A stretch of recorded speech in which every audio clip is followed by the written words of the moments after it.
Hello and welcome to my channel SK helping hand tutorials. Friends, मूल्यांकन पत्रक 4 कक्षा 5 हिंदी का आज हम अभ्यास करेंगे। अधिकतम अंक आप देख सकते हैं 80 और समय जो है वो है 2.5 घंटे। कुल प्रश्न 23 रहेंगे इसके अंदर। वर्तमान में जो बदलाव किया गया है, आपको अलग से उत्तर पुस्तिका नहीं मिलेगी, उसी आपको कॉपी में बुकलेट के अंदर ही आपको प्रश्नों के उत्तर लिखने होंगे। पहला प्रश्न हम देखते हैं। स्वामी विवेकानंद ने ख्याति अर्जित की भारतीय सम्मेलन में, विदेशी सम्मेलन में, शिकागो के विश्व धर्म सम्मेलन में, राष्ट्रीय सम्मेलन में। तो इसका जो सही उत्तर है वो है स, शिकागो के विश्व धर्म सम्मेलन में। कबड्डी से लाभ होते हैं उत्तम स्वास्थ्य, सुगठित शरीर, मानवीय गुण, उपयुक्त सभी। तो सही उत्तर है द, उपयुक्त सभी। भारत की किस सीमा पर जैसलमेर स्थित है? उत्तरी, पश्चिमी, दक्षिणी या पूर्वी? तो पश्चिमी सीमा पर जो है जैसलमेर स्थित है। अगले 3 प्रश्न देखते हैं हम। पन्ना धाय की कठोर परीक्षा क्या थी? स्वतंत्र भारत के गृह मंत्री बनने पर सरदार पटेल ने कौन सा कठिन कार्य किया? मतदाता सूची में नाम कैसे दर्ज होता है? तो चलिए इसके उत्तर देखते हैं हम लोग। साथ ही में देखेंगे प्रश्न संख्या 7 और 8, देशी रियासतों को भारत में क्यों मिलाया गया? यह 3 अंक का प्रश्न है। और कीरत बारी ने किस वंश की आन बचाने को क्या काम किया था? तो यह भी 3 अंक का प्रश्न है। इसके उत्तर है पन्ना धाय की कठोर परीक्षा क्या थी? चित्तौड़गढ़ के राजकुमार उदय सिंह की रक्षा के लिए अपने पुत्र चंदन की बलि स्वयं के सामने देखना उसके लिए कठोर परीक्षा की घड़ी थी। स्वतंत्र भारत के गृह मंत्री बनने पर सरदार पटेल ने कौन सा कठिन कार्य किया? सरदार पटेल ने देशी रियासतों को भारत में विलय करने का कठिन कार्य किया। अगला प्रश्न, मतदाता सूची में नाम कैसे दर्ज होता है? मतदाता सूची में नाम जुड़वाने हेतु 18 वर्ष आयु होने के बाद एक निश्चित प्रपत्र की जगह आप फॉर्म भी लिख सकते हैं, निश्चित फॉर्म भरकर BLO को देना होता है। अगला प्रश्न देखेंगे। देशी रियासतों को भारत में विलय क्यों किया गया? सरदार वल्लभ भाई पटेल दूरदर्शी थे। देशी रियासतें स्वयं की प्रभुसत्ता स्थापित करने का प्रयास ना करने लगें, इसलिए भारत को मजबूत गणतंत्र बनाने के लिए उन्होंने देशी रियासतों का विलय भारत संघ में किया। तो यहाँ पे हमें 2 बातें याद रखनी है कि देशी रियासतें स्वयं की प्रभुसत्ता स्थापित करने के लिए कोशिश नहीं करने लग जाएं कहीं, और वो क्या करेंगी, मजबूत गणतंत्र बनने से रोकेंगी भारत को। तो इसलिए उन्होंने इनका विलय भारत में किया। अगला प्रश्न कीरत बारी से संबंधित था, तो इसका उत्तर देखते हैं। कीरत बारी ने उदय सिंह की जान बचाने के लिए उसको पत्तलों, यहाँ पे आपको पत्तलों लिखना है, पत्तलों के टोकरे में छिपाकर चित्तौड़गढ़ किले से बाहर सुरक्षित स्थान पर पहुंचाया था।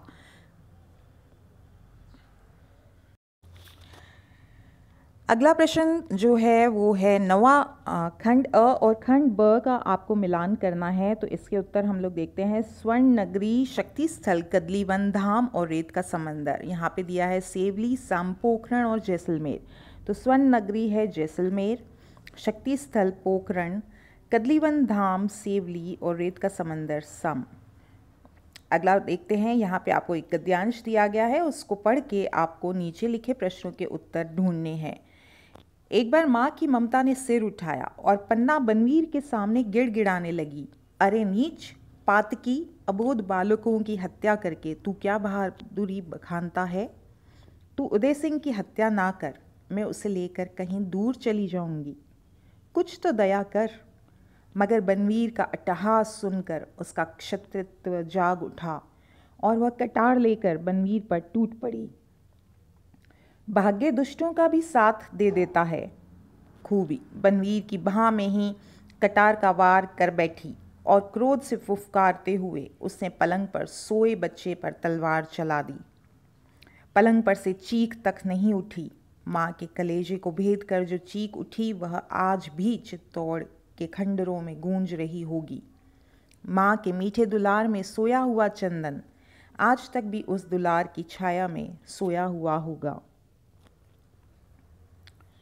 प्रश्न देखते हैं, पन्नाधाय ने क्रूर बनवीर से क्या कहा? तो बनवीर से क्या कहा था? उससे यही कहा था कि तू इसकी हत्या ना कर और मैं उसे लेकर कहीं दूर चली जाऊंगी।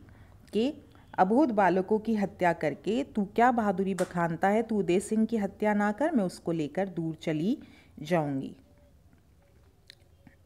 अगला प्रश्न देखते हैं, बनवीर के क्रूर अट्टहास को सुनकर पन्ना ने क्या किया? तो पन्ना ने उस पर आक्रमण कर दिया। बनवीर का अट्टहास सुनकर उसका क्षत्रित्व जाग उठा और वह कटार लेकर बनवीर पर टूट पड़ी।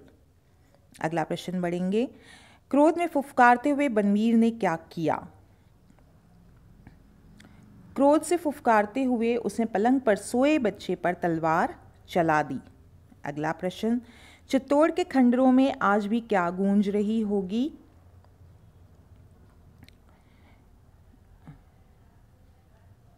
माँ के कलेजे को भेद कर जो चीख उठी वह आज भी चित्तौड़ के खंडरों में गूंज रही होगी।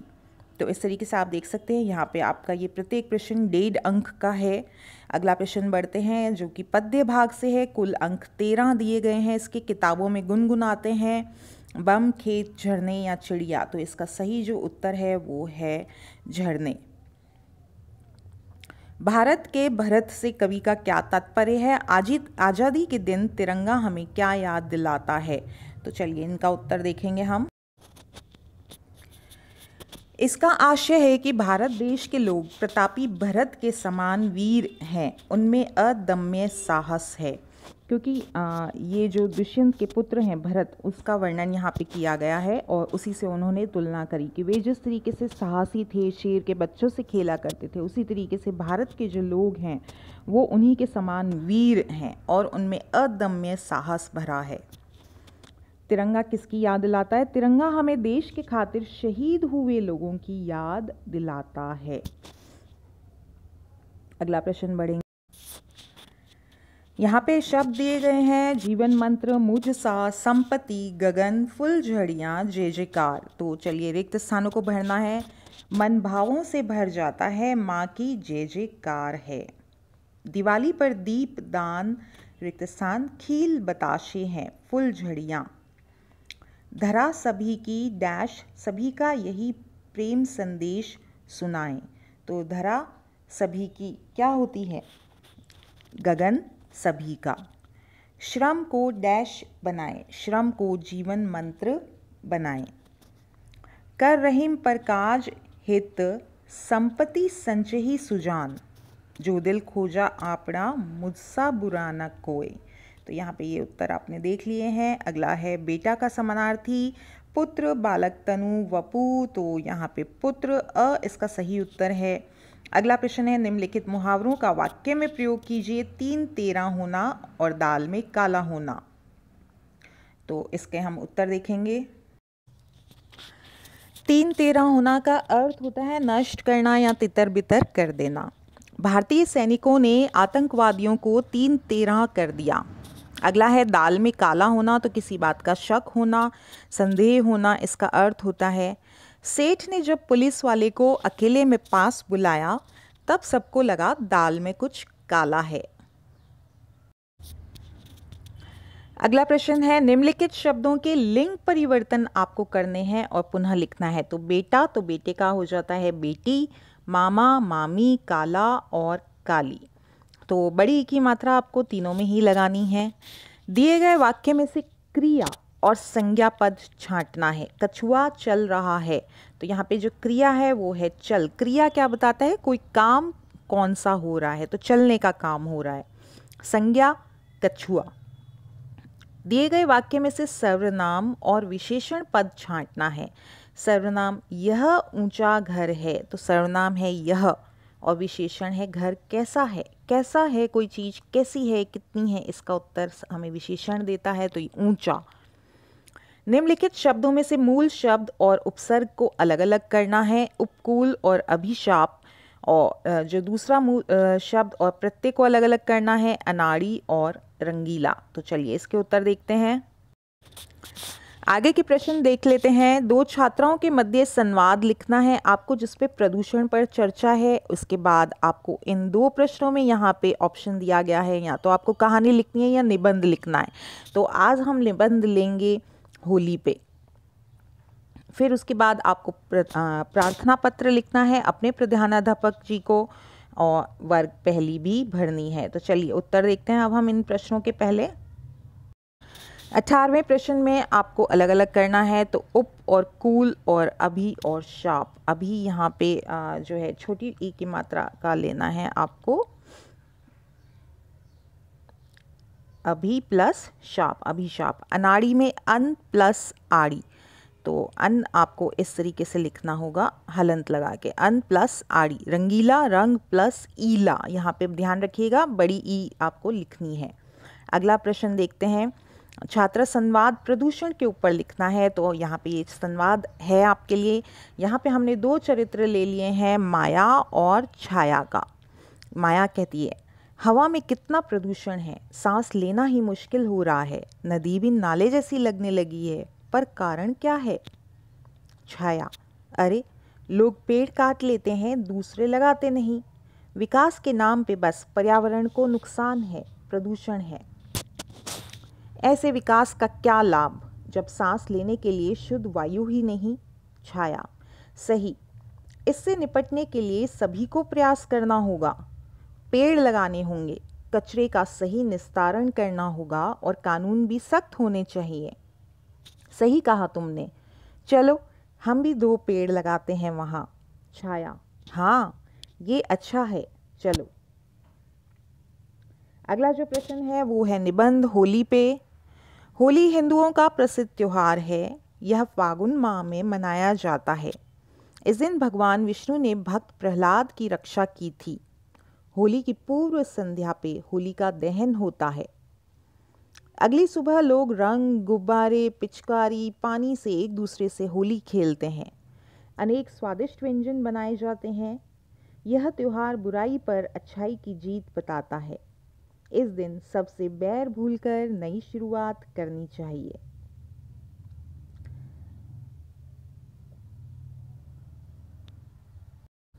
अगला प्रश्न था आपको प्रार्थना पत्र लिखना है अपने प्रधानाध्यापक को। तो प्रश्न में यदि आपको विद्यालय का नाम और दिया रहता है तो सेवा में श्रीमान प्रधानाध्यापक या प्रधानाचार्य जो भी प्रश्न में दिया जाएगा वही आपको लिखना होगा।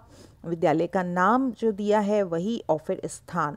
विषय आप लिखेंगे विद्यालय में स्वच्छता की ओर ध्यान दिलाने हेतु। महोदय, विनम्र निवेदन है, मेरा नाम, आप अपना नाम लिख देंगे, यहाँ पे डैश है, और मैं आपके विद्यालय और कक्षा आप लिख देंगे। तो यहाँ पे आप कक्षा 5 जो भी नाम आपको प्रश्न में दिया है वो नाम लिखना होगा।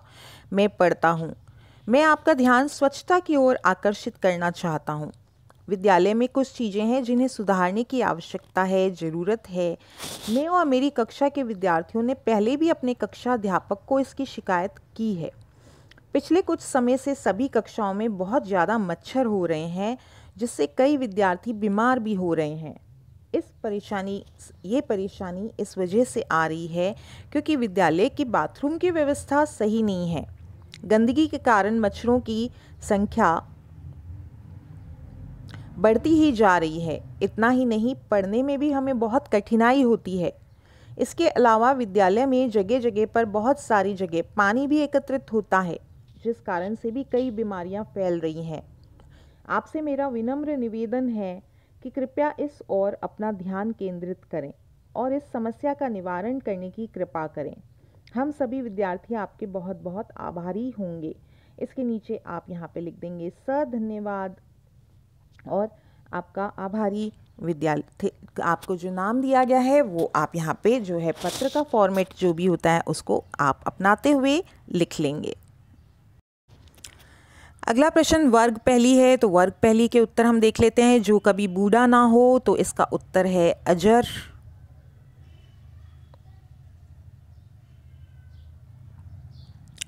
इसके बाद हम देखते हैं जो कभी ना मरे, तो वह हो जाता है अमर। अगला है जिसका आदि ना हो, तो वह हो जाता है अनादि। जिसके आने की तिथि ना हो, अतिथिक। जिसका अंत ना हो तो वह हो जाता है अनंत। जो प्रसन्न हो तो वह होता है आनंदित। अब आनंदित या आनंदी आप बोल सकते हैं, यहाँ पे नहीं है तो हो सकता है यहाँ कुछ मिस्टेक हो, तो हम उसका उत्तर उसी तरीके से लिखेंगे। अगला प्रश्न हम देखते हैं, अपने आसपास स्वच्छता बनाए रखने के लिए आप क्या प्रयास करेंगे? सड़क चिन्हों से आप क्या समझते हो? तो इनके उत्तर देखते हैं। अपने आसपास स्वच्छता बनाए रखने हेतु कूड़ा करकट कचरा पात्र में ही डालेंगे, कक्षा कक्ष में रोज झाड़ू लगाएंगे और नियमित जाले साफ करेंगे, पेड़ पौधों की पत्तियां एकत्रित कर खाद बना लेंगे, दीवारें खराब नहीं करेंगे, पानी की टंकियों की नियमित सफाई करेंगे। अगला प्रश्न की तरफ बढ़ते हैं, सड़क चिन्हों से आप क्या समझते हैं? देखिए, सड़क चिन्ह होते हैं जो सड़क पर आप अलग अलग जगह चिन्ह देख सकते हैं। सड़क चिन्ह यातायात नियम चिन्ह होते हैं, तो हमें कुछ महत्वपूर्ण शब्दों को ध्यान में रखना है। ये यातायात नियम के चिन्ह होते हैं, इनमें शब्दों का कम प्रयोग होता है, शब्द कम होते हैं, यह प्रतीक रूप में होते हैं, यह भाषा पर निर्भर नहीं करते, अतः इन्हें समझना किसी के लिए भी सरल होता है। यह हमारी सुरक्षा और सहूलियत के लिए ही होते हैं। इनकी रंग और आकृति अलग अलग अर्थ लिए होती है। जैसे त्रिकोण हमें चेतावनी देते हैं और आयताकार आकृति के संकेत हमें सूचना देते हैं। यह सड़क पर चलते समय किस दिशा में जाना है, बढ़ना है अथवा नहीं बढ़ना, क्या कार्य करना है क्या नहीं, यह बताते हैं। तो इनका जो ज्ञान है यह हमें थोड़ा बहुत होना आवश्यक है। आप यहाँ पे कुछ विशेष जो चिन्ह हैं वो भी यहाँ पे बता सकते हैं, जैसे कि सीधे चलिए, दाएं मुड़ जाइए, बाएं मुड़ जाइए, तो आप कुछ चिन्ह भी याद कर सकते हैं। उम्मीद है आपको उत्तर पसंद आए होंगे। वीडियो को लेकर के कमेंट जरूर किया कीजिए, जिससे कि मालूम चले कहाँ पे क्या सुधार की आवश्यकता है और आपको किस प्रकार के वीडियोज़ की आवश्यकता है। चैनल से नहीं जुड़े हैं तो जुड़े रहिए। Do subscribe, do share and do like. Thank you.